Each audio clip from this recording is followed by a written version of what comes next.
দুর্বৃত্তদের হামলায় সিরাজগঞ্জ ও কুমিল্লায় ১৪ পুলিশ সদস্য নিহত হয়েছেন।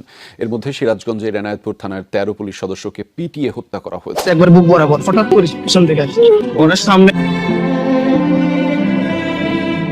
আর অবশ্যই আমরা এটাকে বিপ্লব বলছি কিংবা গণঅভ্যুত্থান যাই বলেন না কেন, এটা কিন্তু কোনো সাংবিধানিক নিয়ম মেনে হয়নি, কোনো আইন মেনে হয়নি। আইন যদি মানতে যেতাম তাহলে কিন্তু এই বিপ্লবগুলো হতো না। যদি মেট্রো রেলে আগুন না দেওয়া হতো, যদি পুলিশদেরকে না মারা হতো, তাহলে এই বিপ্লবটা এত সহজেই অর্জিত হতো না। কিংবা ৫ই আগস্ট বাংলাদেশের রাজপথে রচিত হয় এক নির্মম ইতিহাস, যেখানে সমন্বয়ক নামের ছায়া নেতারা শুরু করেছিল এক অভ্যন্তরীণ গণহত্যা। এবার এই বিষয় নিয়ে মুখ খুলেছেন পুলিশের প্রধান আইজিপি নিজেই। ৫ই আগস্ট সমন্বয়কদের ব্যানারে মাঠে নামে কিছু রাজনৈতিক কর্মী, তাদের আন্দোলনের নামে গড়ে ওঠে সহিংসতা আর লুটপাট। তাতেই গণহারে আক্রমণ চলে পুলিশের ওপর। পুলিশ বলছে, আমরা সরকারের অধীনে কাজ করি, আমাদের কাজই নিরাপত্তা দেওয়া, কিন্তু বিনা কারণে বিনা দোষে আমাদের ভাইদের হত্যা করা হয়েছে। এই কথাগুলো বলতে বলতে অনেক পুলিশ সুপার কান্নায় ভেঙে পড়ছেন। আমার এই ১৫-২০ জন পুলিশ সদস্যকে নির্মমভাবে আহত করলো, আমার ভাইকে মেরে ফেললো এবং মারণাস্ত্র সহ তারা আক্রমণ করলো। এর বিচার দেশবাসীর কাছে। এক পর্যায়ে এটা আসলে কোটা বিরোধী আন্দোলন ছিল না। একটা কথা শোনা হচ্ছে যে পুলিশ হত্যার তদন্ত নাকি আবার করা হবে। জুলাই গণ অভ্যুত্থানের সময় সেই যে যুদ্ধ পরিস্থিতি, যদি বিচার নিশ্চিত করতে হয়, অবশ্যই আগে যারা জুলাই গণ অভ্যুত্থানে জুলাই যোদ্ধা যারা আহত হয়েছে, শহীদ হয়েছে, তাদের বিচার আগে নিশ্চিত। এদিকে অন্তর্বর্তীকালীন সরকার পুলিশের ওপর নির্মম নির্যাতন ও হত্যাযজ্ঞ রিপোর্ট প্রকাশ করলেও তা নিয়ে অসন্তুষ্টি প্রকাশ করেছে পুলিশ সদস্যরা। তাই আবারও নতুন করে পুলিশ হত্যাকাণ্ডের তদন্ত করা হবে বলে আশা ব্যক্ত করেছে স্বরাষ্ট্র উপদেষ্টা। রাজনৈতিক বিশ্লেষকরা বলছে, ডক্টর ইউনূস ও সমন্বয়করা এই পুলিশ হত্যা মামলায় শীঘ্রই গ্রেপ্তার হবেন। ২০২৪-এর যে জুলাই আগস্ট আন্দোলন, অভ্যুত্থান, গণ অভ্যুত্থান, বিপ্লব, যেভাবেই আপনি বর্ণনা করেন না কেন, সেই ঘটনায় দুইটা পক্ষ আক্রান্ত হওয়ার আলোচনা অনেক দিন থেকেই চলছে। বিগত ১.৫ বছর ধরে যে আলোচনাটা চলছে, ছাত্র জনতা যেমন আক্রান্ত হয়েছে, অপর পক্ষে পুলিশও আক্রান্ত হয়েছে। এবং অনেকে দাবি করেন ছাত্র জনতা যতটা না নিহত হয়েছে, তার চাইতে অনেক বেশি পুলিশ সদস্য নিহত হয়েছে। এবং বাংলাদেশে ৪০০-র বেশি থানা পুড়িয়ে দেওয়ার ঘটনাও ঘটেছে। কিন্তু প্রফেসর ইউনূস সরকার একটা ইন্ডেমনিটি দিয়েছে। সেই ইন্ডেমনিটিটা কি? আগস্টের ৩১ তারিখ পর্যন্ত, যে ৫ আগস্ট শেখ হাসিনার পতন হলো, সেই ৫ আগস্ট পর্যন্ত না, আগস্টের ৩১ তারিখ পর্যন্ত যা কিছু হয়েছে তার জন্য কোনো মামলা করা যাবে না, কোনো অভিযোগ করা যাবে না, কোনো কিছু করা যাবে না, কারো বিরুদ্ধে কোনো ধরনের কোনো কথা বলা যাবে না।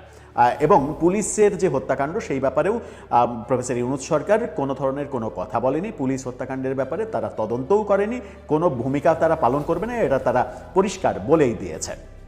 কিন্তু সরকার পরিবর্তনের পরে দৃশ্যপট যখন চেঞ্জ হয়েছে, তখন আমার মনে হয় যে বেশিরভাগ জুলাই যোদ্ধারা একটা আতঙ্কের মধ্যে পড়ে গেছে এবং তাদের চোখে মুখে সেই আতঙ্কের ছাপটা স্পষ্ট হয়েছে।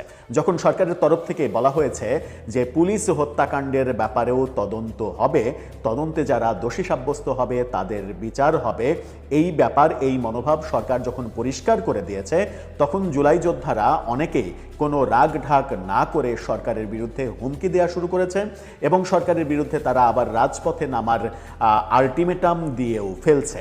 গতকালকে নাহিদ ইসলাম এই ব্যাপারে একটা কথা বলেছেন এবং জুলাইকে কেন্দ্র করে বিভিন্ন পক্ষের বিভিন্ন রকমের বক্তব্য। ওই সময় জুলাই পরবর্তী সময়ে আগস্টের ৫ তারিখের পরে বিভিন্ন শিল্প কলকারখানা পুড়িয়ে দেয়া, থানা পুড়িয়ে দেওয়ার যে রোমহর্ষক ঘটনাগুলো ঘটেছে, সেগুলো আবার নতুন করে আলোচনা হচ্ছে। এতে করে কি শুধুমাত্র জুলাই যোদ্ধা নাকি উপদেষ্টাদেরও কেউ কেউ ফেঁসে যেতে পারেন, যার কারণে সবার চোখে মুখে একটা ভয়ের, একটা আতঙ্কের পরিস্থিতি তৈরি হয়েছে। আসলে আমরা সমাজে কোনটা চাই? আমরা কি সমাজে আইনের শাসন প্রতিষ্ঠিত হোক এটা চাই, নাকি এক পক্ষ আইনের শাসন পাবে আর এক পক্ষ বঞ্চিত হবে সেটা চাই? বৈষম্য মুক্ত যে সমাজ গড়তে আমরা চেয়েছি, সেই সমাজ গড়তে হলে আইনের যথাযথ প্রয়োগ সবার ক্ষেত্রেই সমানভাবে হতে হবে, এবং সেটা যদি হতে হয় যারা পুলিশ আক্রান্ত হয়েছে, পুলিশ যারা মৃত্যুবরণ করেছে তাদেরও বিচার পাওয়ার অধিকার রয়েছে। এটা একটা বড় দাবি ছিল প্রফেসর ইউনূস সরকারের আমলে, কিন্তু সেই দাবিকে তারা কর্ণপাত করেনি, তারা তাদের মতো করে সিদ্ধান্ত নিয়েছে। বর্তমান সরকারের আমলে এসে গণেশটা উল্টে গেল। গণেশটা যখন উল্টে গেল তখন কি বলছেন নাহিদ ইসলাম?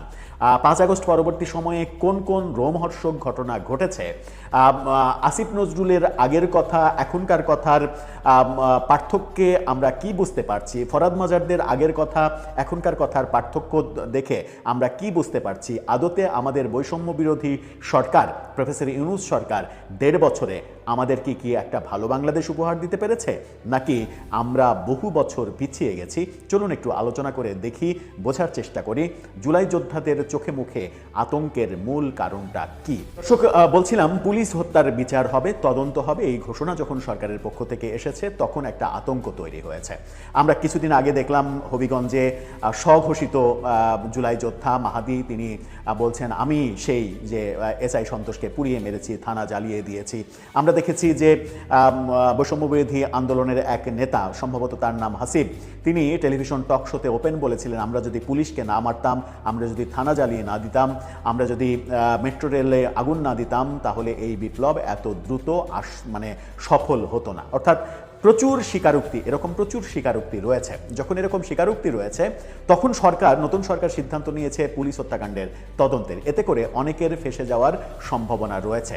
বিশেষ করে 5 আগস্ট থেকে পরবর্তী সময়ে 31 আগস্ট পর্যন্ত সারা দেশে যে ঘটনাগুলো ঘটেছে তার জন্য অনেক জুলাই যোদ্ধা যেমন ফেঁসে যেতে পারেন, তেমনি অনেক উপদেষ্টাও ফেঁসে যেতে পারেন, এই আলোচনা রয়েছে।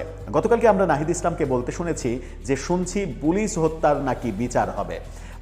যদি মানে জুলাই আন্দোলনের স্পিরিটের বাইরে যে সরকার কোনো কিছু করতে চায়, যদি এই ধরনের সিদ্ধান্ত সরকার নিতে চায় যেটা মীমাংসিত, তিনি তার ভাষায় যেটা মীমাংসিত বিষয়, অর্থাৎ প্রফেসর ইউনূস ওই যে ইন্ডেমনিটি দিয়েছেন সেটাকে তিনি বলছেন মীমাংসিত বিষয়।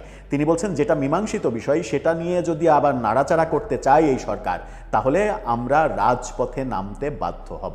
অর্থাৎ সরকারকে একটা আলটিমেটাম তিনি দিয়ে দিচ্ছেন যে পুলিশ হত্যার বিচার করা যাবে না। তাতে করে কি হবে? তাতে করে নাহিদ ইসলামের কাছের মানুষজন অনেকেই যারা এই স্বীকারোক্তিগুলো দিয়েছেন, নাহিদ ইসলাম এই কাজ নিশ্চয়ই করেননি, কিংবা তাদের প্রথম সারির নেতারা এই কাজ করেননি, কিন্তু করেছেন তো, কেউ না কেউ তো করেছে, কেউ না কেউ করেছে। এতে করে নাহিদ ইসলামের আতঙ্কিত হওয়ার কারণটা অন্তত আমরা বুঝতে পারি না। তাহলে কি ওই যারা ইতিমধ্যেই স্বীকারোক্তি দিয়ে দিয়েছে তাদেরকে তিনি সেভ করতে চান? তিনি কি চান না যে এই দেশে আইনের যে মানে প্রয়োগ, সেই প্রয়োগ সমভাবে হোক? তিনি সরকারকে আলটিমেটাম দিলেন যে তারা আন্দোলনে নামবেন যদি পুলিশ হত্যাকাণ্ডের বিচার হয়। 5 আগস্টের পরের যে ঘটনাগুলো, তার একটা ঘটনা আপনাদেরকে বলি শুধু। আপনারা একটু ফিরে যান নভেম্বর 1 তারিখ বিডি নিউজ 24-এর যে খবর, সেই খবরে একটু ফিরে যান। সেই খবরে আমরা কি দেখছি? প্রথম শিরোনামটা দেখুন, গাজী টায়ার কারখানা আগুন ধরিয়ে দেয় দুর্বৃত্তরা, নিখোঁজ 182 ব্যক্তির তালিকা যাচাইয়ে পুলিশকে চিঠি। 182 জনকে পুড়িয়ে মারা হয়েছে গাজী টায়ারে, একটা ফ্যাক্টরিতে, শুধুমাত্র একটা ফ্যাক্টরিতে। এই ঘটনা যখন ঘটেছে তখন আরেকটা শিরোনাম দেখুন বিডি নিউজ 24-এর, তারা বলছে গাজী টায়ার্সে আগুন, প্রতিবেদনেও নিখোঁজ 182, ধামাচাপার অভিযোগ। অর্থাৎ সেই ঘটনা ধামাচাপা দেওয়ার চেষ্টা করা হয়েছে। এই যে 182 জন শ্রমিক আগুনে পুড়ে মরল, তাদেরকে পুড়িয়ে মারা হলো, এর বিচার কি সেই শ্রমিকের পরিবারগুলো চাইবার অধিকার রাখে না? এই যে মানে সিরাজগঞ্জের এনায়েতপুরের যে থানা, যে থানাতে ইতিহাসের ন্যাক্কারজনক ঘটনা ঘটলো 5 আগস্টে, থানার ভেতরে বহু পুলিশ সদস্যকে আটকে রেখে পুরো থানায় আগুন ধরিয়ে জ্বালিয়ে তাদেরকে পুড়িয়ে মারা হলো, এবং সেখানে একজন গর্ভবতী মা ছিলেন পুলিশ সদস্য, তাকে পর্যন্ত রেহাই দেয়া হয়নি, তার গর্ভের শিশু সহ তাকে পুড়িয়ে দেয়া হয়েছে। সেই ঘটনার কি বিচার হওয়া উচিত নয়? এই ঘটনা যারা করেছে তাদের কি এই সমাজে আপনি সেফ এক্সিট দেবেন কিংবা সেফ লিভিং একটা পরিবেশ দেবেন? সেই বিতর্ক অনেক দিন থেকেই ছিল। কিন্তু নাহিদ ইসলামরা বলছেন যে এগুলো যদি সরকার করতে চায়, সরকারের বিরুদ্ধে তীব্র আন্দোলন করা হবে, রাজপথে নামবে। যেটা ভালো তারা মনে করবেন সেটা তারা করবেন, কিন্তু মানবিক দিক ভাবলে কোনটা ভাবা উচিত সেটাও একটু বিনয়ের সঙ্গে বলা তাদেরকে, একটু ভেবে দেখবেন যে বিচার পাবার অধিকার যদি সবার না থাকে, বিচারহীনতার সংস্কৃতি যদি আপনিও অব্যাহত রাখতে চান, তাহলে আপনার কি অধিকার আছে কিংবা থাকে শেখ হাসিনা সরকারকে ফ্যাসিস্ট বলার? জুলাই আন্দোলনের অন্যতম পরামর্শ কিংবা পেছনের মেধা দানকারী ব্যক্তি হিসেবে পরিচিত ফরহাদ মজার, তাকে নিয়ে একটা ফটোকার্ড খুব ভাইরাল হয়েছে। সেই ফটোকার্ডে তার 2 সময়ের 2টা বক্তব্য এসেছে। সেই 2 সময়ের বক্তব্য কি? 24শে আগস্ট 2024 একটা বক্তব্য দিয়েছিলেন, 14ই ফেব্রুয়ারি 2026 আর একটা বক্তব্য দিয়েছেন। সেই ফটোকার্ডটা দেখে নিন। সেখানে তিনি 24শে আগস্ট 2024 বলেছিলেন দেশকে ইউরোপ বানাতে 5 বছর লাগবে না, অর্থাৎ প্রফেসর ইউনূস সরকারের আমলেই দেশ ইউরোপ হয়ে যাবে। আবার একই ফটোকার্ডে দেখেন যে তিনি 2026-এর 14ই ফেব্রুয়ারি এসে বলছেন ইউনূসের কারণে দেশ 50 বছর পেছনে গেছে।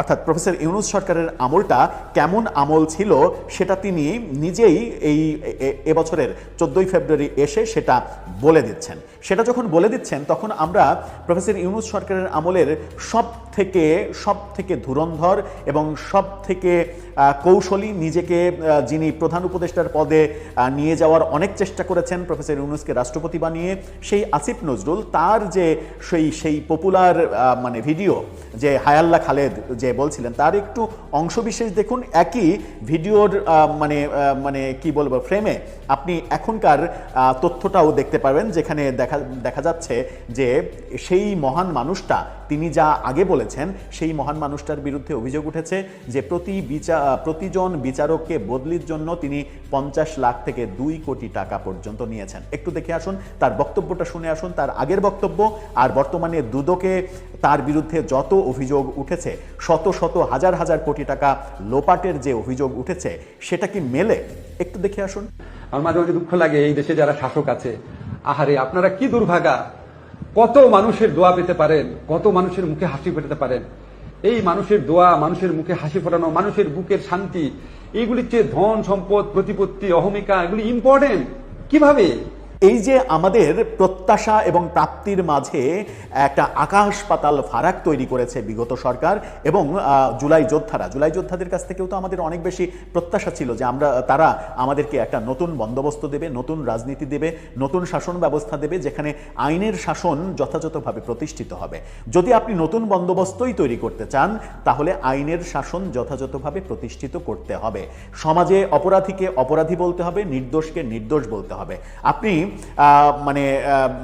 এক পক্ষের বিচার হবে আর এক পক্ষের বিচার হবে না, আর এক পক্ষের বিচারের উদ্যোগ সরকার নিলে সেই সরকারের বিরুদ্ধে আপনি আলটিমেটাম দিবেন রাজপথে নামার কিংবা সরকারকে উচ্ছেদ করার। আপনি বলবেন যে এটা সেটেলড ইস্যু, এটা সমাধান হওয়া ইস্যু, প্রফেসর ইউনূস সমাধান করে গেছেন। প্রফেসর ইউনূস সরকার কি রকম সমাধান করেছেন সেটা আসিফ নজরুলের এই বক্তব্যে যেমন প্রমাণ পেলেন, ফরহাদ মাজারের ওই 2 সময়ের 2 বক্তব্যে যেমন প্রমাণ পেলেন, তেমনি গাজী টায়ার একটা ফ্যাক্টরির কথা শুধু বললাম যেখানে 182 জন শ্রমিককে পুড়িয়ে মারা হয়েছে, তার বিচারের বও হয়নি, বিচারের বয়ের কাছেও প্রফেসর ইউনূস সরকার যায়নি।